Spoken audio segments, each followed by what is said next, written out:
కావాలి ఆత్మీయ ఆహారం. అవునా? ఆత్మకు ఆహారము. ఏ ఆత్మీయ కావాలి? ఆత్మీయ ఆహారం.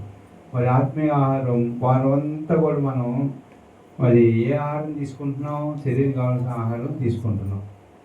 మరి ఒకరోజు ఆత్మీయ ఆహారం తీసుకుంటే సరిపోతుందా?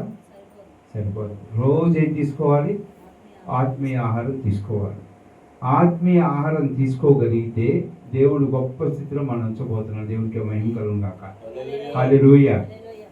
మన శరీరం మరి ఒకరోజు ఆహారం తీసుకోకపోతే ఏమొస్తుంది? నీరసం. ఏందమ్మా నీరసంగా ఉన్నావు? ఏం చెప్తావు? చెప్పండి, ఏం చెప్తాం? ఇలా భోజనం చేయలేదు రాత్రి. ఎందుకమ్మా అంటే కొంచెం ఇంట్లో కష్టమైంది, అందుకని భోజనం చేయలేదు, నీరసంగా ఉంది అంటాం. అవునా? అవునా కదా? చూద్దాం. కానీ మరి ఒక్కరోజు భోజనం చేయకపోతేనే మనం నీరసం పడిపోతున్నాం. మరి ఆత్మ కావాల్సిన ఆహారం మరి వారానికి ఒకసారి తీసుకుని సరిపోతుంది అంటారా? కాదు. రోజు కూడా ఆత్మీయ ఆహారం మీకు అందచేయను గాక, దేవుడు ఇచ్చును గాక, దేవుడు అభిషేకం కుమ్మరించును గాక, దేవుడు గొప్ప స్థితిలో మిమ్మల్ని ఉంచును గాక. మరి దేవుడు ఈరోజు ఆత్మకు ఆహారము, ఆత్మకు మన ఆత్మకి ఆహారం, ఆత్మీయ ఆహారం ఉండాలి. మొదటి మాట ఆత్మకు ఆహారము. ఆత్మకు ఆహారం మొదటి మాట రాసుకోండి. మరి అంశమైన ఆత్మకు ఆహారము, మరి ఆత్మకు ఆహారము. అట్లాగే మొదటి ఆత్మాహారము అనే మాట మీద నేను తీసుకోబోతున్నాను. మత్తయి సువార్త 4వ అధ్యాయం 4వ వచనం నుంచి దేవుడు మనతో మాట్లాడబోతున్నాడు. దేవుడికి మహిమ కలుగును గాక. మత్తయి సువార్త 4వ అధ్యాయం, మత్తయి సువార్త 4వ అధ్యాయం. మనుషుడు రొట్టె వల్ల మాత్రమే కాదు కానీ దేవుని నోటి నుండి వచ్చు ప్రతి మాట వలనను జీవించునని రాయబడి ఉన్నది. చిన్న ప్రార్థన చేసుకుందాం. పరిశుద్ధుడు గోపర్లోకున్న తండ్రి, దయమైన కన్నమైన దేని బంధు వేసేయ, అల్పులు అభాగ్యులు, ఎందుకు పనికిరాని వారు, వ్యర్థమైన వారు, వ్యర్థమైన స్వభావం మాట మంది వారు అయినా సరే తండ్రి, ఎవరికి లేని యోగ్యత తండ్రి నాకు ఇచ్చినందుకు నీకు వందనాలు. మోకాలు లేచిన ఆయన నీ వాక్యం చెప్పే శక్తి మాకు ఇస్తున్నందుకు నీకు వందనాలు. మొదటి సెక్షన్లో బలంగా వాడుకున్నావు. మోకాళ్ళ అనుభవం, మోకాళ్ళ ప్రార్థన నేర్పినందుకు నీకు వందనాలు. అదేవిధంగా తండ్రి, ఆత్మీయ ఆహారం గురించి నేను మాట్లాడబోతున్నాగా ఆహారం భుజించే వారిలాగా మేము ఉండే భాగ్యం తెచ్చేయండి. సిలువు చాటి మరుగు చేసుకుని మధువైన వాక్యం పెట్టకంతా చేయండి. అల్పుని అభాగ్యుని, ఎందుకు పనికిరాని వాడిని, వ్యర్థమైన వాడిని, వ్యర్థమైన స్వభావం గలవాడిని, మాట మందవాడిని అయినా నువ్వు ప్రేమించి నిలబెట్టి మాట్లాడుతుందేవా నీకు వందనాలు.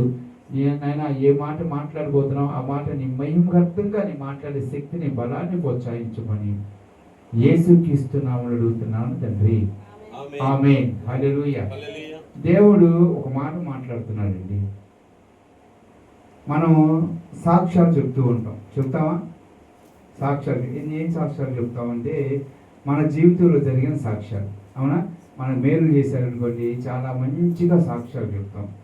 ఆ మంచిగా చేసిన సాక్ష్యం కొన్ని సందర్భాల్లో దేవుడు నన్ను ఏర్పాటు చేసుకున్నాడు కాబట్టి నేను బ్రతికినంత కాలం దేవుడి సన్నిధానంలోనే జీవిస్తాను, దేవుడి సన్నిధానం బతుకుతాను, దేవుడి కోసం చచ్చిపోతామని ఒక తీర్మానం దేవుడు చేసుకుంటాం. చేసుకోమా?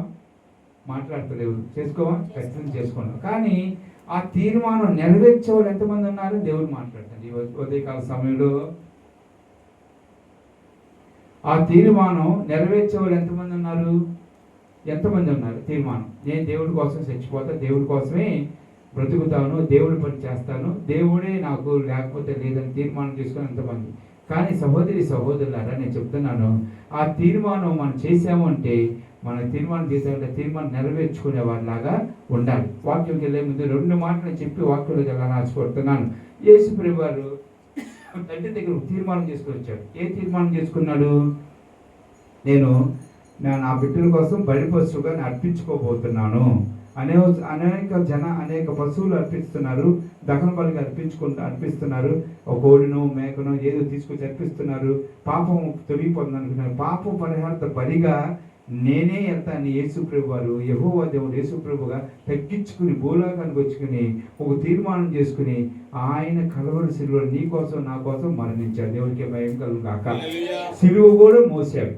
సిలువ మోసి నీ పాపాలు నా పాపాలు కలిగాడు. ఏ పాపం వెరగని వ్యక్తి ఏ దోషం తెలియని వ్యక్తి, ఏది కూడా ఆయనకి తెలియదు. అయినా సరే నీ పాపాలు నా పాపాలు కరగడం కోసం ఆయన ఏం చేశాడు? సిలువు మోసాడు. లేదు, పిలాతు అన్నాడు, అయ్యా నువ్వేమైనా రుజువు చేసుకోగలుగుతావా? నీలో ఏ పాపం కనపడతలేదు అని నా చేతులు కడిగేసుకుంటున్నాను కనుక్కున్నాడు. మరి ఆయన పాపాలు కనపడిపోయినా ఆయన ఏం చేసాం? మనందరం కలిసి సిలువు వేస్తాం. ఒక తీర్మానం తండ్రి దగ్గర, తండ్రి నువ్వు అప్పగించిన పనిని నేను నెరవేర్చి దేవుడికి భయం కలుగు కాక. మరి తండ్రి అప్పగించిన పని నెరవేర్చాలంటే నువ్వు చేసిన ప్రమాణాలు ఏవేని, నువ్వు చేసిన వాగ్దానాలు ఏవేని, నువ్వు చేసిన సాక్ష్యాలు చెప్పిన సాక్ష్యాలు ఏవేని? దేవుడు మాట్లాడుతున్నాడు. సాక్ష్యం చెప్పేటప్పుడు మన జీవితాల్లో కూడా ఆ ప్రమాణం చివరి వరకు నెరవేర్చుకున్న వారిలాగా ఉండుగాక. వాక్యంలోకి వెళ్దాం. ఇక్కడ మనుషులు చదవండి, 4:4 చదవండి. మనుషులు రొట్టె వల్ల మాత్రమే కానీ దేవుడి నుండి నోటి నుండి వచ్చే మాట, ప్రతి మాట వల్ల జీవించు. దేవుడికి మహిమ కలుగును గాక. దేవుడు ఆత్మ మనతో మాట్లాడును గాక. మనుషులు దేనికోసం బ్రతకాలండి? మనుషులు రొట్టె వలన మాత్రమే కాదు కానీ దేవుడి నోటి నుంచి ఈ ఉదయకాల సమయంలో జయకూర్చమని వేసినప్పుడు ఆయన నోటి నుంచి ఏ మాట వచ్చిందో ఆ మాట కోసం మనం బ్రతికే వాళ్ళలాగా ఉండుగాక. ఆయన మాట బతకాలి. ఒక వ్యక్తి ఉన్నాడంట. ఒక వ్యక్తి ఏం చేశాడంటే లేచాడు, ఉదయకాల సార్ లేచి ఆయన లేచాడంట. లేవగానే బాత్రూమ్కి వెళ్ళి వచ్చారంట. దేవుడు చూస్తున్నారంట. రాత్రి అంతా కాసి కాపాడు, నా బిడ్డ ఎంత భయం, మంచిగా ప్రార్థన చేస్తారు అనుకున్నారంట అని చేస్తున్నారంట. బాత్రూమ్కి వెళ్ళి వచ్చాడంట. ఆ తర్వాత లేచి అలా ఆవిడ లేపి అమ్మ టీ పెట్టి తాగుదాం అని టీ పెట్టి తాగారంట. ఆ తర్వాత ఇంటి పనులన్నీ చేసుకున్నారంట. ఇంటి పనులను చేసుకున్న తర్వాత ఆఫీస్కి టైం అవుతుందంట. ఆఫీస్కి మరి టిఫిన్ రెడీ చేశారు. టిఫిన్ చేశాడు చక్కగా. మరి లంచ్ బాక్స్ తీసుకున్నారు. ఆఫీస్కి అంతా రెడీ అయ్యి, అయ్యో నేను దేవుడి దగ్గర చిన్న ప్రార్థన చేస్తే పోరా అని ఏం చేశారు? దేవా, రాత్రి అంతా కాసి కాపాడావు, ఈ రోజు కూడా కాసి కాపాడు, నా రాకపోకలంతా క్షేమకరం ప్రయాణం చేకూర్చి నన్ను కాపాడిని ప్రార్థన చేస్తున్నాను అంట. ఎప్పుడు చేశాడు ఆ ప్రార్థన? ఎప్పుడు మొత్తం అయిపోయిన తర్వాత దేవుని సన్నిధానానికి మొత్తం అయిపోయింది. ఆయన వెళ్ళేటప్పుడు, ఎందుకు నేను మధ్యకాలంలో వెళ్ళేటప్పుడు నాకేమైనా నేను అవుతానేమో, నాకేమైనా ఇబ్బంది అయిద్దేమో, కాపుదాన్ని చూడప్పుడు ఆ ప్రార్థన కూడా దేవుడు ఆలకిస్తాడు లేదంటావా? ఆలకిస్తాడు. ఎదురు చూశాడు దేవుడు.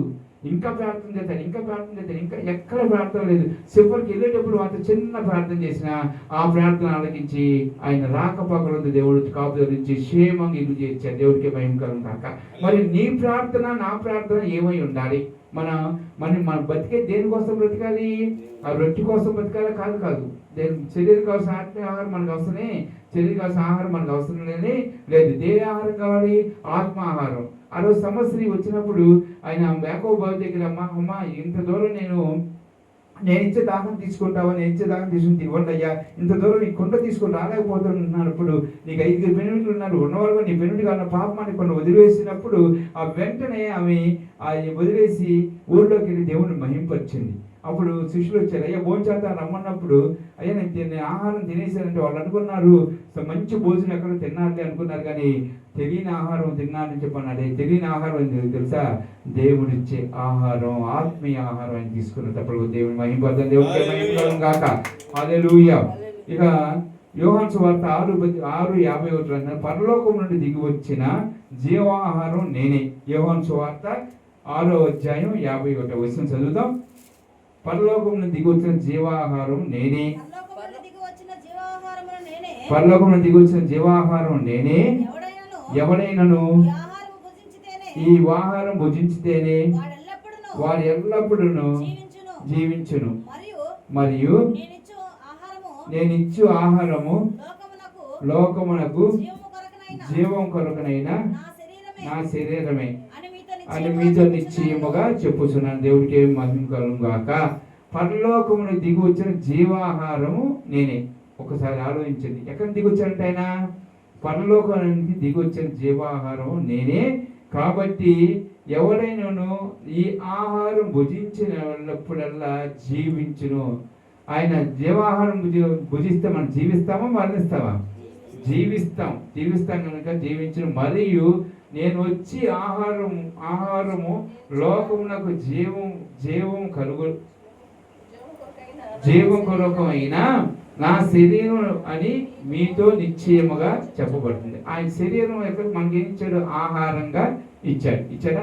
ఆయన రక్తం మనకి ఏమి ఇచ్చాడు? పానీయంగా ఇచ్చాడు. అదే బలలో చేయబోయేటప్పుడు మన దేవుడు అంటాడు, బలలో చేయబోయేటప్పుడు మనం ఏమిగా భావించుకోవాలంటే ఎట్లా భావించుకో? ఇది గోధుమ రొట్టె, ఇది ద్రాక్షారసమే అంటే భావించుకుంటే నువ్వు దేవుని ఆత్మను పొందుకోలేవు. దేవుని ఆత్మను పొందుకోవాలి నువ్వు ఎట్లా ఆలోచించుకోవాలి? అయ్యా నీది శరీరం అయ్యా, నా కోసం నలగొట్టబడిన శరీరం అయ్యా, నా కోసం నలగొట్టబడిన శరీరం నాకు ఇచ్చినట్టు నీకు వందనాలయ్యా. నీ రక్తం అయ్యా, నా కోసం చిందించబడిన కొత్త నిబంధన రక్తం అయ్యి ఉందయ్యా. ఈ రక్తం నేను తీసుకుంటే నీకు వందనాన్ని ఎవరైతే భావించి తీసుకుంటారో వాళ్ళు మంచి ఆరోగ్యంగా ఉంటారు. దేవుడికి మహిమ కాక వాళ్ళ కుటుంబాలు దీవించబడతాయి, ఆశీర్వించబడతాయి. శరీరం ఆహారం తీసుకోవడం మనం ఏంగా భావించుకోవాలి? ద్రాక్షారసంగా భావించుకుంటే వాళ్ళు ఎప్పుడు అట్లాగే ఉంటారు, ఆత్మీయ ఆహారం పొందలేదు. కానీ ఆయన రక్తం శరీరంగా భావించుకోగలిగితే ఎప్పుడు ధన్యులుగా ఉంటారు. దేవుడికి మహిమ కలుగు కాక. ఇక్కడ రెండో మాట మాట్లాడుతున్నాడు, మన త్రోవలను వెలిగించును. మన త్రోవలను ఏం చేస్తారంట? వెలిగిస్తారంట. అది ఏం చూద్దాం. కీర్తన గ్రంథం 119 అధ్యాయం 105 వచనంలో మాట్లాడుతున్నాడు. కీర్తన గ్రంథం 119, 105. నీ వాక్యమే నా పాదములకు దీపమును నా త్రోవలకు వెలుగై ఉన్నది. దేవుడికి మహిమ కలుగు గాక. నీ వాక్యమే నా పాదములకు ఏమై ఉందంట? దీపమై ఉన్నది, నా త్రోవలకి వెలుగై ఉన్నది. వెలుగై ఉండాలంటే మనం ఏం చేయాలి? ఎలుగు ఇచ్చిన దేవుడి దగ్గరికి. ఇక్కడ 119, 130 వచనంలో నీ వాక్యం వెల్లబడినప్పుడు 119 నీ వాక్యం వెల్లబడి తోడనే వెలుగు కలుగును, అవి తెలివి లేని వారికి తెలివి కలిగించును. ఆయన వాక్యం రిలీజ్ అవుతున్నప్పుడే, నోటి నుంచి వస్తున్నప్పుడు ఉంటేనే ఏమైందంట? వెలుగు కలిగిందంట. తెలివి లేని వారికి అజ్ఞానులుగా తెలివి కలగజేసి నిలబెట్టేదంట. దేవుడికి మహిమ కలుగు కాక. ఆయన వాక్యం మన పాదములకి దీపం. ఆయన దీపం అయిందంటే లేదా మన పాదములకి ఎట్లా అయింది దీపం అని చెప్పండి, ఒకసారి చెప్పండి. ఎట్లా దీపం అవుతుంది? ఆయన వాక్యం ఇశ్రాయేలు జనాంగం నడిపించినప్పుడు మరి ఆయన ఎట్లా ఉన్నాడు? అగ్ని స్తంభంగా ఉండి, పగలు మేఘ స్తంభమై రాత్రి అగ్ని స్తంభంగా ఉండి ఆయన మన ఎలుగులు నడిపించాడు, చీకట్లో నడిపించాడు, ఎలుగులో నడిపించాడు. ఆ ఎలుగులో నడిపించే దేవుడు వాక్యంతో కూడా నింపబడుతున్నాడు. దేవుడికి మహిమ కలుగును గాక. అదే విధంగా వాక్యం వెలువడినప్పుడల్లా, వాక్యం రిలీజ్ అయినప్పుడు, వాక్యం చెబుతున్నప్పుడే వెంటనే కఠిన హృదయాలు కూడా మారిపోయి ఏమవుతారంట? జ్ఞానం లేని వాడికి కూడా జ్ఞానాన్ని ఇస్తాడు. దేవుడికి తెలివి లేని జ్ఞానం లేని వాడికి కూడా జ్ఞానం ఇచ్చి నడిపించే దేవుడు మన దేవుడు. హల్లెలూయా. మన త్రోవలను వెలిగించే దేవుడి దగ్గర మనం వచ్చున్నాం. నిజమైన ఎలుగు యేసయ్యే కదా? ఆ యేసయ్య నిజమైన ఎలుగు. ఆ యేసయ్య దగ్గరికి వచ్చాం. మన త్రోవలను వెలిగించి మన త్రోవలను సరళం చేసి మన నడిపించే దేవుడు యేసయ్యే. హల్లెలూయా.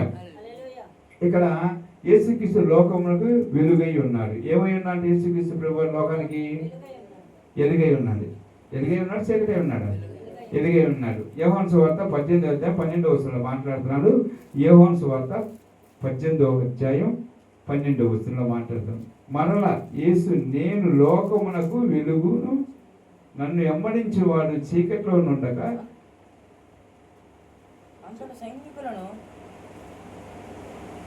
8వ అధ్యాయం 8వ అధ్యాయం 12వ వచనం.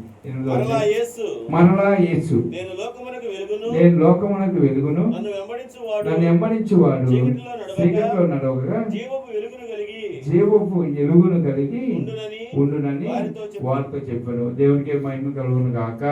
యేసు నేను లోకమునికి ఏమై ఉన్నాడు? దేవుడు వెలుగై ఉన్నాడు. ఆయన వెంబడించే వాళ్ళు కూడా చీకటి అనేది ఉండదు, దూరపరచబడుతుందంట. దేవుడికి మహిమ కలుగును గాక. మరి ఎరుగై ఉన్నాను, నన్ను వెంబడించి వాడు చీకట్లో ఎప్పుడు నడవడు, చీకట్లో నడవక జీవపు వెలుగు. ఏ వెలుగు అంటే మనలోకి వచ్చేది? జీవపు వెలుగుతో కలిగి ఉండి మనల్ని ఏం చేస్తారు? నడిపిస్తారు. దేవుడికి మహిమ కలుగును గాక. మరి ఆ జీవపు వెలుగులో నడవాలి అంటే మనలో ఉన్న పాత రోత జీవితాన్ని వదిలిపెట్టి, మనలో ఉన్న చీకట్లు వదిలిపెట్టి ఎవరి దగ్గర రావాలి? దేవుడి దగ్గర రావాలి. ఇప్పుడు దీపం పెడతాం. అదివరకు మన చిన్నప్పుడు బుడ్డిలు, అవునా, లాంగర్ తుడుచుకునేవారు. పొద్దున్నే ఇసుక పెట్టి శుభ్రంగా గ్లాస్ తుడిచేవారు, అవునా. లేకపోతే ముగ్గు పెట్టు, ఇసుక పెట్టి గ్లాస్ తుడిసి దానిలో కిరోసిన్ పోసుకుని సాయంత్రానికి ఏం పెట్టుకునేవాళ్ళు? బుడ్డి రెడీ చేసుకునేవాళ్ళు. అవునా? ఆ బుడ్డి రెడీ చేసుకుని చక్కగా సాయంత్రం అందరూ కూడా బుడ్డి ఎత్తుల్లో మనం ఏం చేసేవాళ్ళం? భోజనం చేయటం, మరి పిల్లలు చదువుకుంటాం కానీ అవన్నీ కూడా చేసేవాళ్ళు. అన్నీ చేసేవాళ్ళు. ఆ ఎలుతురు దగ్గరికి ఏమొస్తాయండి? ఈ మిడతలు, పురుగులు అన్నీ కూడా వస్తాయి. మరి వాటికున్న ధన్యత మనకు లేదంటారా? అంతకన్నా శ్రేష్ఠులం కాదా మనం? అవన్నీ ఎక్కడికి వస్తున్నాయి? చీకట్లో ఉండటం ఇష్టం లేదు, చీకట్లో బతకటం ఇష్టం లేదు అని ఎక్కడికి వస్తున్నాయి? ఎలుగులోకి వస్తున్నాయి. ఎలుగులో జీవించాలి, ఎలుగులో ఉండాలి, ఆ ఎలుగుని చూడాలి, ఎలుగుతో నేను నడవాలి అని తాపత్రం కలిగి, పశ్చాత్తాప తాపత్రం కలిగి ఎక్కడికి వస్తున్నాయి? ఎలుగు దగ్గరికి వస్తున్నప్పుడు నా జీవితంలో మనం ఎదిగించబడిన నీవు, అనేక మంది మాదిరిగా ఉన్న నీవు ఆ ఎలుగులోకి ప్రయాణం అయి రావాలా లేదంట? జీవ ఎలుగులో ఉండాలా లేదంటావు? ఉండాలి. ఆ ఉంటేనే దేవుడి కార్యాలు. మనం అనుకుంటామండి, ఒక్క ఆదివారం మందిరానికి వెళ్ళకపోతే ఏమిలే అనుకుంటాం, ఒక ఆదివారం మందిరానికి వెళ్ళకపోతే ఏమి అనుకుంటాం. కానీ 6 దినములు పనిచేసి 7వ దినం ఎక్కడ రావాలి? సన్నిధానం రావాలి. ఆ సన్నిధానానికి వచ్చినప్పుడు ఒక్క ఆరాధన మిస్ అయ్యాం అనుకోండి, ఎన్ని దినాలు కోల్పోయినట్టు? మనం 1000 దినములు కోల్పోయినట్టు. 1000 దినములు కోల్పోయినట్టు కాక ఈ లోపు రాకడ సమయం వచ్చిందని ఎక్కడ ఉంటావు నువ్వు? నరకంలో ఉంటావు. పల్లపు రాజు నువ్వు ఎన్ని దాన ధర్మాలు చేసినా, ఎంతమంది మందిరాన్ని నడిపించినా, ఎంతమంది నువ్వు దేవుడి వైపు తిప్పినా, ఎన్ని ధర్మకార్యాలు చేసినా, ఎంత చేసినా సరే ఆ జీవపు ఎలుగు నీలో ఉండకపోతే, ఏ వెలుగంటండి? ఆ జీవపు ఎలుగు నీలో ఉండకపోతే దేవుడి కార్యం పొందుకోలేవు. ఆ పొందుకోవాలంటే మనం ఏ ఎలుగు ఉన్నామంట? ఎలుగు మార్గంలో జీవించాలి. ఎప్పుడు కూడా క్రైస్తవుడు అనేవాడు చీకట్లో ఉండకూడదు. దేనిలో ఉండాలంట? ఎలుగు. ఆ ఎలుగు ఎవరు? యేసయ్య. యేసయ్య ఎలుగులో నడవబడును గాక నడిపించును గాక. యేసయ్య ఎలుగులోగా నడిపించితే నేను ఎప్పుడు చీకట్లో ఉంచడు తల్లి, ఉంచడు. మన బ్రతుకులు మారుస్తాడు. మన దాకా మన బ్రతుకులు బతికి చీకటి బతికిన అదంతా కూడా దుర్మార్గులు బతుకు చీకటి బతుకులు బతికిన వాడిని, వ్యర్థమైన మాటలు, వ్యర్థమైన ఆలోచనలు, వ్యర్థమైన తలపులు, విమర్శలు, మాటలు ఎన్నో వ్యర్థమైన గడిపిన వాడిని. అయినా సరే దేవుడు నన్ను ప్రేమించి చేర్చుకుని జీవపు ఎలుగు నాకు ఇచ్చి ఈరోజు అనేక మంది సువార్త చెప్పే స్థాయిలో నిలబెట్టారంటే ఆయనకే మహిమ కలుగును గాక. హల్లెలూయా. మరి ఆ ఎలుగులో మనం నడవాలంటే మనం ఏం చేయాలరా తల్లి? ఏం చేయాలి చెప్పండి? ఆ జీవపు ఎలుగు మనం పొందుకుని ఉండాలి. ఎప్పుడు మనలో ఏముండాలి? ఎలుగు ఉండాలి. నీలో మంట మండుతూ ఉండాలి. ఏ మంట మండాలి? దేవుడు అభిషేక మంట మండుతూ ఉండును గాక, అభిషేకంతో నింపబడును గాక. దేవుడు ఎలుగై ఉండాలి కాబట్టి చీకటి నీలో తొలిగి పొగడానికి లభిస్తున్నాను. నీ ఇంట్లో దేవుడు కొలువై ఉండును గాక. కొలువై ఉండాలో వద్దంటారు? కొలువై ఉండాలి. ఎప్పుడైతే ఉంటామో దేవుడు గొప్ప కార్యాలు చేస్తాడు. నేను చీకట్లో ఉన్నప్పుడు అన్నిటిగా బతికేటప్పుడు ఎప్పుడు రోగాలు, సంవత్సరానికి ఒకసారి టైఫాయిడ్, లేకపోతే కడుపులో నొప్పి, గ్యాస్ ట్రబుల్, ఏదో ఒక రోగం మంచాన్ని పడుతున్నాయి. రోగం వచ్చిందంటే ఎన్ని రోజులు హాస్పిటల్లో ఉండాలి? నెల రోజులు హాస్పిటల్లో ఉండేవాడిని. ఆ మంచాన్ని పడిన నెల రోజులు హాస్పిటల్లో ఉండేవాడిని. ఆ తర్వాత ఆ 50,000 60,000 డబ్బంతా ఏం చేశారు? చివరికి నేను అట్లా ఉండలేక చివరికి ఏం చేశాను? గవర్నమెంట్ హాస్పిటల్లో ఉన్న చివరి తర్వాత ఆ 50,000 సంవత్సరానికి ఏడపోద్దాం అని ఖచ్చితంగా 50,000 అక్కడ నేను పెట్టాల్సిందే. ప్రతి ఆ రోగాలకి అందరూ చూసేవాళ్ళు. పూజలు అయితే చేస్తున్నాడు, గుళ్ళకైతే వెళ్తున్నాడు, ఆ రోగం చూపించుకో డబ్బులు లేకుండా పోతున్నాయని చెప్పుకునేవాళ్ళు. ఎన్నో సార్లు తిరిగాను, ఎన్నో సార్లకు వెళ్ళాను. కానీ దేవుడు ఎలుగు మార్గం చూపించి ఎలుగులో నడిపించి ఆ చీకటి బతుకు నుంచి విముక్తి కలగజేసి నాలో ఏమిచ్చాడు? రోగాలు తొలగించి ఆయన స్వస్థత కలగజేశాడు. దేవుడికి మహిమ కలుగును గాక. మన రోగాలు పోవాలన్నా, మన చీకటి పోవాలన్నా, దేవుడు ఆత్మ రావాలన్నా మనం ఏం చేయాలి? ఆ వెలుగు సంబంధులై మనం ఉండును గాక. ఎలుగు సంబంధులై ఉండును గాక. ఆ ఎలుగు మిమ్మల్ని నడిపించును గాక. 4వ మాట అంటున్నారండి, సఫలమైన జీవమును ఇచ్చును. ఏ జీవం ఇస్తారంట? సఫలమైన జీవాన్ని ఇస్తారు. 4వ మాట రాసుకోండి. సఫలమైన జీవాన్ని ఇస్తారంట. కీర్తన గ్రంథం 1వ అధ్యాయం 2వ వచనం చదవండి. 1-2 కీర్తన గ్రంథం 1వ అధ్యాయం 2వ వచనం. దుష్టులు ఆలోచన చొప్పున నడవక యెహోవా ధర్మశాస్త్రమునందు ఆనందించుచు దివారాత్రులు దాన్ని ధ్యానించువాడు ధన్యుడు. ఎక్కడంట?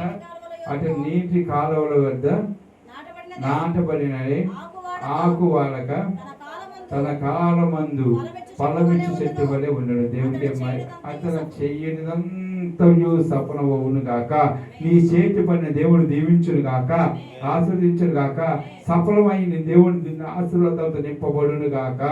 యెహోవా ధర్మశాస్త్రం నందు ఆనందించి దివారాత్రులు ధ్యానించువాడు ధన్యుడు. ఏం ధ్యానించాలంట? దేవుణ్ణి ధ్యానించాలి. దివారాత్రులను ధ్యానించేవాడు ధన్యుడు. వాళ్ళు ఎట్లా ఉంటారంటే ఏ రోగం, ఏ నొప్పి లేకుండా, ఏ బాధ లేకుండా ధర్మశాస్త్రం ధ్యానించేవాడు ధన్యుడు. దివారాత్రులు ధ్యానించేవాడు ధన్యుడు. అతడు నీటి కాలువ నాటబడినదే ఆకు వాళ్ళకు తన కాలం ఇచ్చి ఫలించి చెట్టు వలె ఉండును. అతను చేసినంత సఫలమను. నీవు సంపాదించిన రూపాయి కూడా ఎక్కడ ఉండిద్దంట? ఎక్కడ ఉండిద్ది? దేవుడు సన్నిధి అభివృద్ధిగా నువ్వు ఉంటావండి. దేవుడికి నువ్వు చెయ్యి ఇచ్చేవాడు కానీ చెయ్యి చాపేవాడుగా నువ్వు ఉండవంట. దేవుడికి మహిమ దాకా. హల్లెలూయా.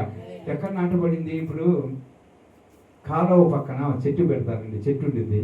ఆ చెట్టుకి ఎండలు వస్తాయి, వానలు వస్తాయి, వడగాళ్ళు వస్తాయి, అన్నీ వస్తాయి. ఆ కాలువ ఎండిపోయింది. ఆ కాలువ ఎండిపోయిన ఆ చెట్టు పచ్చగా ఉండిద్దా, చచ్చిపోయినలా ఉండిద్దా? ఎందుకు ఉండిద్ది పచ్చగా? ఆ నీరు, అది ఆ కాలువ ఉన్నప్పుడు కావాల్సినంత నీరు పీల్చుకునేది. పీల్చుకుని ఎప్పుడు కూడా పచ్చగానే ఉండిద్ది. అట్లాగే ఆ వాక్యం అనే నీరు మనం పీల్చుకుని మనం ఎప్పుడు ఎట్లా ఉండాలి? దేవునందు ఫలించే చెట్టు వలె ఉండాలి. ఎప్పుడు నువ్వు ఆకు వాడక తన కాలు పెంచి ఫలించు ఫలాలు ఇచ్చేవాళ్ళలాగా. ఏ ఫలాలు పొందుకోవాలి? ఆత్మ ఫలాలు, ఆత్మ ఫలం పొందుకోవాలి. ఆత్మ ఫలం అంటే 9. ఆత్మ ఫలాలు కాదు, ఆత్మ ఫలం పొందుకోవాలి. ఆ ఫలం పొందుకొని అనేకులు మందికి దీవెనకరంగా మార్చుకోవాలి. నీ కుటుంబంలో సంతోషం ఉండాలి, సమాధానం ఉండాలి, విశ్వాసం ఉండాలి. ఇంకేమేమి ఉండాలి చెప్పండి? ప్రేమ, సమాధానం, దీర్ఘశాంతం, దయాలత్వము, మంచితనం, విశ్వాసము, సాత్వికము, ఆశానికము. ఇవన్నీ కూడా నీలో ఆ ఫలంగా నీళ్ళు ఉంటే ఎప్పుడు నువ్వు ఎట్లుంటావంట? ఆ చెట్టు వల్లే, ఆకు వాళ్ళక ఫలించు చెట్టు వల్ల నువ్వు ఉంటావంట. దేవుడికి మహిమ కలుగును గాక. మరి ఆ ఫలించే చెట్టు వల్ల నీ కుటుంబం అవ్వాలంటే మనం ఏం చేయాలి? దేవుడు ఎప్పుడు ఫలిస్తూ ఎదుగుతూ ఉండును గాక. ఇక్కడ యేసుక్రీస్తు ఫలవంతమైన జీవం ఇచ్చును. యేసుక్రీస్తు ఫలవంతమైన జీవం ఇస్తారంట. ఏ జీవం ఇస్తారంట? ఫలవంతమైన అంటే శ్రేష్టమైన ఫలాలు మనకి ఇస్తారంట. 5వ మాట, యేసుక్రీస్తు ఫలవంతమైన జీవం ఇచ్చును. దేవునికి మహిమ కలుగును గాక. యోహాను సువార్త 15:4 యోహాను సువార్త నా యందు నిలిచి ఉండుడి, మీ యందు నేను నిలిచి ఉందును. తీగ ద్రాక్షావల్లితో నిలిచి ఉంటే గాని తనంత తానే ఎలాగో ఫలింపదో అలాగే నా యందు నిలిచి ఉంటే కానీ మీరు ఫలిస్తారు. దేవునికి మహిమ కలుగును గాక. ఇప్పుడు తీగ, ద్రాక్షావల్లి తీగ చెట్టుకుంటే ఫలించిందా లేదండి? దానికి ఏమేస్తారు? ద్రాక్షావల్లి ఇప్పుడు చెట్టు నాటిన తర్వాత దానికి ఏమేస్తారు? ఎరువులు వేస్తారు, చెట్టును పెంచుతారు, దానికి ఒక తాడు కడతారు. ఆ తాడు, ఆ తీగ అల్లుకుంటూ దానికి ఏమంటే పందిరేస్తారా? ఆ పందిరికి ఏమైంది? ఆ పందిరికి ద్రాక్ష గిన్నెలో ఆ పందిరిలోంచి కింద దిగుతుంది. దేవుడికి మహిమ కలుగును గాక. ఎందుకంటే అంత పందిరి ఎందుకు వేస్తారంటే అది ఫలించి అనేక ఫలములు ఇచ్చింది కనుక. అవునా కదా? అనేక ఫలములు ఇచ్చింది. దానికోసం కింద పడేస్తే ఫలములు వస్తాయా? రావు. కానీ దానికి ఏముండాలి? ఆ తీగ ఎక్కడ ఉండాలి? పైకి అల్లుకోవాలి. అల్లుకుని పెనవేసుకుంటే ఎక్కడికి వెళ్ళాలి? ఆ పందిరికి అంతా కూడా అల్లుకుని ఉంటే ఆ గెలలు, ఆ ద్రాక్ష పళ్ళు ఎట్లా వస్తాయంటే ద్రాక్షకాయలు కింద గుత్తులుగా దిగినప్పుడు మనం కోసుకుంటానికి వీలుగా ఉంటాయి. మనం కూడా దేవుణ్ణి పెనవేసుకుంటూ ఆయన మనకు ఇచ్చిన కృపను బట్టి పెనవేసుకుంటూ మనం ఆ పందిరికి ఏ విధంగా గుత్తులు ద్రాక్షకాయలు దిగుతాయో అలాగా ఆయన పెనవేసుకుని ఆయనతో ఉంటే మనం కూడా అభివృద్ధి పదంలో దేవుడు నడిపిస్తారు లేదా?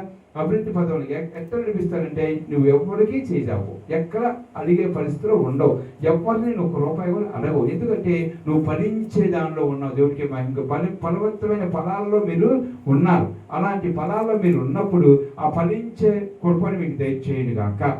దయచేయాలని మీరు ఏం చేయాలండి? ఫలించాలని మనం ఏం చేయాలి? ప్రార్థన చేయాలి. 15వ వచనం అంటున్నాడండి, 15:5 యోహాను సువార్త 15:5 వచనం. ద్రాక్షావళి నేను, తీగలు మీరు. ఎవడు నా యందు నిలిచి ఉండునో, నేను ఎవని యందు నిలిచి ఉండునో వారిని బహుగా ఫలించు. ద్రాక్షావళి ఎవరంట? నాకు ఏరుగా ఉండి మీరు ఏమీ చేయలేదు. ద్రాక్షావళి ఎవరంట? ద్రాక్షావళి దేవుడు. తీగలు ఎవరంట? మనం. ఎవరైతే ఫలించాలంటే మనం ఏమనాలి? ఆయన వాక్యం, ఆ జీవాహార వాక్యం వినాలి. ఇని ఫలించేవాడు. ఆయనకి ఏదుగా ఉండి మనం ఏం చేయగలుగుతామా? చేయలేం. కానీ ఆయనతో అంటకట్టబడి ఉండి, ఆయన తీగలు అల్లుకుంటూ అంటకట్టబడి ఉంటే దేవుడు ఫలభరితమైన ఫలాలు ఇస్తూ అనేక మందికి ఆ ఫలాలు పంచుతూ అనేక మంది దేవుడి సన్నిధిని నడిపించే ఆత్మీయ ఆహారం మీకు అందజేసి నడిపిస్తూ ఉంటాడు. హల్లెలూయా, హల్లెలూయా. మరి ద్రాక్షావళి తీగలు మరి అన్నాడు. ద్రాక్షావళి మరి ఆ తీగ ఒకటి పడిపోయింది అనుకోండి, దాన్ని చుట్టుకోకుండా ఆ తీగ ఫలించిద్దా? భూమి మీద ఉన్న ఫలించిద్దా? ఆ తీగ ఎక్కడ బాగాలంట? పైకి బాగాలి. పైకి బాగాలని ఏం చేయాలి? దాన్ని మనం ఏం చేయాలి? పోషణ, దాని సమృద్ధి మనం ఇవ్వాలి. అట్లాగే ఫలిస్తానికి నువ్వు ఎక్కడున్నా కూడా అక్కడ వేసేవాడు లాగా సమృద్ధిగా ఫలించే అనుభవంలోకి నువ్వు వచ్చును గాక, ఫలించే అనుభవంలోకి నువ్వు వచ్చును గాక, ఆ ఫలితమైన ఫలాలు మీరు పొందుకోను గాక, దేవుడు ఆత్మ మీ మీద ఉండును గాక, అనేక మంది దీవెనకరంగా మార్చబడును గాక. మార్చాలా వద్దంటారా? మార్చాలి. ఫలించే వాళ్ళ ఎక్కడేం మనకి వచ్చామంటే ఫస్ట్ మందిరానికి వస్తాం. మందిరానికి వచ్చినప్పుడు మనం ఏం చేస్తాం?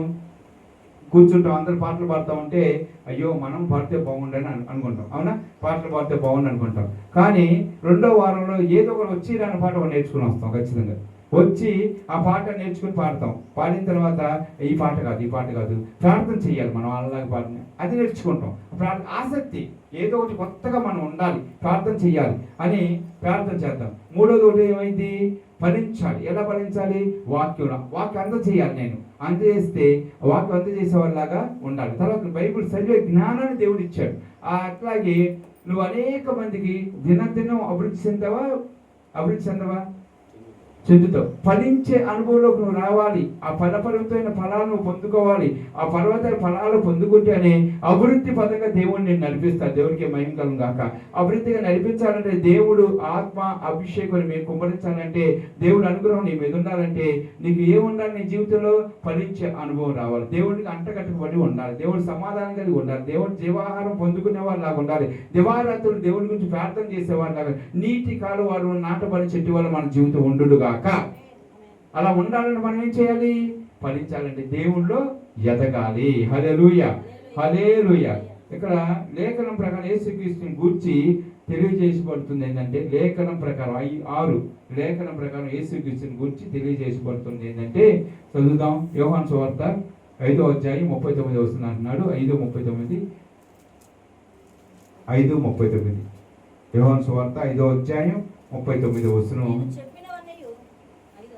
5వ అధ్యాయం 39 వచనం. ఆయన నాకు అనుగ్రహించిన దానిని 5వ అధ్యాయం యోహాను సువార్త 5:39.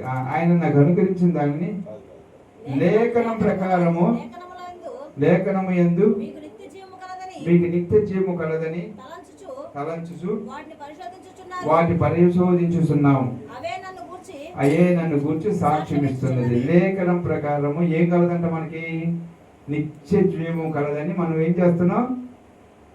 పరిశోధిస్తున్నాం. అవునా? చేస్తున్నాం లేదా? ఎక్కడ ఉంటాము? ఇప్పుడు చనిపోతే మనం ఎక్కడ ఉందాం అనుకుంటున్నాం? పరలోక రాజ్యంలో. నిత్య జీవం ఉందా లేదంటావా? లేఖనం ప్రకారం చెప్తున్నారు లేదా? ఆ లేఖనం నెరవేర్చేవాడు ఎవరు? యేసయ్యే. ఆ ఏకను నెరవేర్చాలంటే ఎవరి దగ్గర రావాలి? నెరవేర్చే దేవుడి దగ్గరికి మనం రావాలి. ఆ నెరవేర్చే దేవుడి దగ్గరికి వచ్చిన తర్వాత మనం ఏం చేయాలి? ఫలించేవారిలాగా ఉండాలి. ఆ ఫలించేవారిలాగా ఉన్నప్పుడు మనకి ఏం చేస్తాడు? దేవుడు ఫలవంతమైన ఎలుగు నీతో నింపుతాడు. ఆ ఎలుగు నింపిన దేవుడు నీకు ఏం చేస్తాడు? గొప్ప అవకాశాలు నీకు ఇస్తాడు. కొందరు వాడబడతారు, కొందరు ప్రార్థన, కొందరు పాటలు, కొందరు మరి ఇది సువార్తలు, కొందరు మంది ప్రకటనలు, ఎన్నో కొందరు సేవకులుగాను పరిచారికులుగాను ఎదుగుదల చేస్తూ ఉంటారు. మరి ఆ ఫలించే అనుభవంలోకి మనం రావాలంటే లేఖనం ప్రకారం మరి ఆ ఫలించే అనుభవంలోకి రావాలంటే మనం ఏం చేయాలి? పరిశోధించి తెలుసుకుని నిజమైన దేవుడు ఎవరు ఏందని తెలుసుకుని ఎక్కడ రావాలి? దేవుడి సన్నిధానికి రావాలి, నేర్చుకోవాలి. నేర్చుకునే అనుభవం మనకు ఉంటే దేవుడు నేర్పడానికి సిద్ధంగా ఉండాడు. దేవుడికే మహిమ కలుగును గాక. నేర్పడానికి సిద్ధంగా ఉన్నాడు లేదంటారా? ఉన్నాడు. ఆ అనుభవం నేర్చుకోవాలి తల్లి. ఇప్పుడు బలహీనత ఉన్న సహోదరు వచ్చింది, ఆ సహోదరు కూర్చోలేని పరిస్థితిలో ఉంది. ఎందుకు వచ్చింది?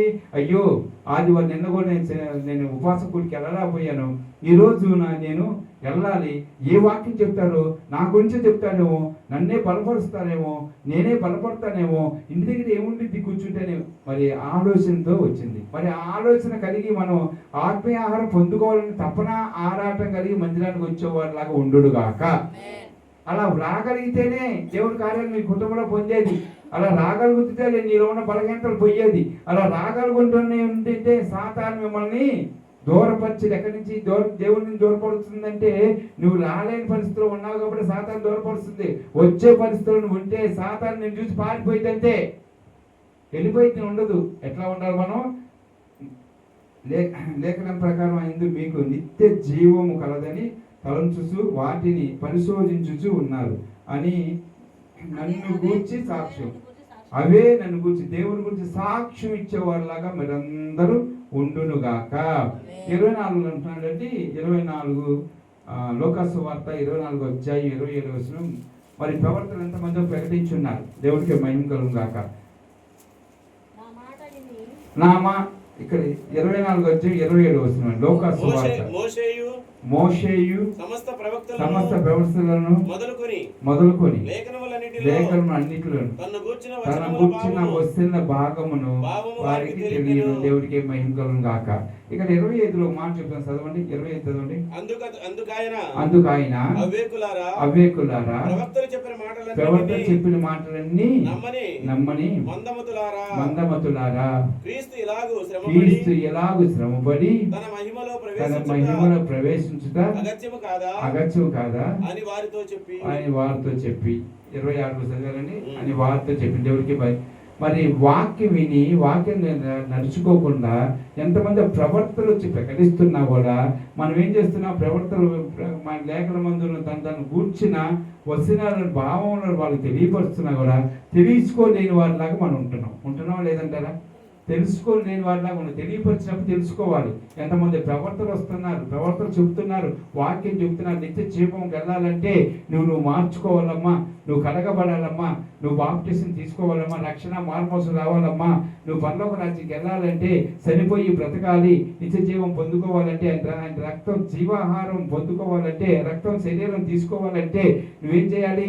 రక్షణ మార్మోసంలోకి రావాలని ఎంతమంది చెబుతున్నా కూడా కొంతమంది రక్షణ పొందుకుంటున్నారు, కొంతమంది వెనక రక్షణ పొందుకోకుండా జీవిస్తున్నారు లేదా? కొంతమంది తెలుసుకునైనా గ్రహించి నిజమైన దేవుడు యేసుప్రభువు వస్తున్నారు, కొంతమంది తెలుసుకుని కూడా రాలేని పరిస్థితిలో ఉన్నారు. ఎందుకంటే మా వాళ్ళు ఏమనుకుంటారో, నా బంధువులు ఏమనుకుంటారో, నా కొడుకులు ఏమనుకుంటారో, నా బంధుమిత్రులు ఏమనుకుంటారో, నేను ఆయన తెలియదు అంటారేమో అని కొంతమంది తెలుసుకుని రాలేకపోతున్నారు. కొంతమంది వచ్చి వాళ్ళకి రక్షణ పొందుకుని పరలోక రాజ్యంలో చేరువవుతున్నారు. దేవుడికి భయం కలుగును గాక. ప్రవర్తన మాట విన్నవాడు రక్షణ పడతాడు. ఎప్పుడైతే వాక్యం నీ ఇంటికి వచ్చింది, నీ బజార్కి వచ్చింది, నీ వాక్యం వింటున్నావు, వాక్యం విన్నప్పుడు అప్పుడే పశ్చాత్తాప హృదయంలోకి రా. నేను కూడా మార్పు మనసు పొందాలి, నేను కూడా రక్షణ తీసుకోవాలి, దేవుడు ఆత్మ పొందుకోవాలి. ఎంతకాలం ఈ బ్రతుకు, ఎంతకాలం జీవిస్తాం, ఎంతకాలం బ్రతుకుతాం, మనకి ఎందుకు ఈ బ్రతుకు, నాకు వద్దు, నేను ఎక్కడికి ఉండాలి, పరలోక రాజ్యం నిత్య జీవం పొందుకోవాలంటే దేవుడి సన్నిధానానికి వెళ్ళాలి, రక్షణ తీసుకోవాలి, ఆ జీవాహారం పొందుకోవాలంటే ఆయన రక్తం శరీరం తీసుకోవాలంటే నేనేమై ఉండాలి? నా దేవుడికి నేను విధేయతగా జీవించాలి. అవి ఇప్పుడు దాకా బతికే బ్రతుకు చాలు, ఆ బ్రతుకు నాకు చాలు, నాకు ఇంకొద్దు, నా దేవుడే నాకు కావాలని దేవుడి సన్నిధానానికి వచ్చేవాళ్ళగా నువ్వు నేను ఉండుగాక. ఉండాలా వద్దంటారా? ఉంటున్నామా? దేవుని తెలుసుకుంటున్నాం, దేవుడి సన్నిధానానికి వస్తున్నాం, కానీ అండులాగే మన ప్రవర్తన. భర్త రాగానే భార్య పక్క ఇంటికి వెళ్ళిపోయి వాళ్ళ గురించి చెప్తూ అది ఇష్టకరం అంటారా? భర్త వెళ్ళాడంటే పక్కింటికి కదా పక్కన వాళ్ళతో కూడా మాట్లాడకూడదు, తెలుసా? అది గ్రహించగలుగుతున్నారు క్రైస్తవులు ఎట్లా ఉండాలి? ఉప్పు వేస్తే లాగా. ఉప్పు ఎట్లా ఉండేది? అది కోట్లో వేస్తే ఎంత రుచిగా ఉండేది. అన్నీ వేసి చూడు, నన్ను వేసి చూడండి, అవునా? అన్నీ వేసినా రుచి రాకపోతే ఏమర్థం? ఉప్పు తగ్గింది, కొంచెం బాగుంది. ఉప్పు కలిపితే సూపర్గా ఉండేది, అవునా కదా? నిన్న మరి మా పాస్టర్ గారు పప్పు చేశారు, చాలా బాగుంది. కొంచెం ఎక్కువ తిన్నాను, భోజనాలు జరిగినాయి, కొంచెం ఎక్కువ. ఎందుకు? రుచికరమైన వంట. ఆ రుచికరమైన వంట ఎక్కడ వచ్చింది? యేసు ప్రభు మన దగ్గర తీసుకొచ్చాడు. కాబట్టి ప్రియ దేవుని బిడ్డలారా గుర్తుపెట్టుకొని నేను ఒకటే చెప్తాను, ఏదైనా మన జీవితంలో కార్యం జరగాలంటే మన ఈ లోకాన్ని వదిలిపెట్టాలి. ముసలు వదిలిపెట్టాలి. దేవుడి కోసం బ్రతికే వాళ్ళగా మనం ఉండాలి. ప్రార్థన ప్రార్థన ప్రార్థన ప్రార్థన, ఎప్పుడూ ప్రార్థనే అని మనకి దేవుడికి ఇసుక కలిగేమో కానీ నీకు ఇసుక కలగకూడదు. దేవుడు అప్ప ఇంత ప్రార్థన చేస్తుంది అని దేవుడికి ఇసుక కలగనంత ప్రార్థన మనం చేయాలి. అప్పుడు దేవుడిని ముందుకు వచ్చి ఏం కావాలి తల్లి అని దేవుడు ఏది చెప్తే అదే వింటాడు జరిపిస్తాడు. తెలుసా? మరి ఆ ప్రార్థన మనలో ఉందా? ఈరోజు చాలామంది మన జీవితాల్లో చాలామంది క్రైస్తత్వంలో చాలామంది పడిపోతున్నారు. వెళ్ళామా వచ్చామా అయిపోయిందా, బైబిల్ తీసుకెళ్ళాము అది పెట్టేసాము, మళ్ళీ తీసుకొచ్చి వారానికి దాన్ని దులిపి మళ్ళీ తీసుకొస్తున్నాం. అదే ఒకటి ఎక్కడికి వెళ్తున్నామా, మందిరానికి వెళ్తున్నాను. ఆ పక్క అనేది నిన్నదాకా తిట్లేదు భర్తని అనేది, ఆ బట్టలు అన్ని తిట్టిగా భర్తని ఎట్లా వెళ్తున్నామని వాళ్ళు వచ్చినాక వీళ్ళు చెప్పుకుంటారు. దేవుడికి అవమానమా దీవెన? ఏంటంటే దీవెన అవమానమా? అది దీవెన కాదు, అవమానమే. గుర్తుపెట్టుకోండి. ముందు నీ ఇంటిని సరి చేసుకుని తర్వాత ఎక్కడ రావాలి?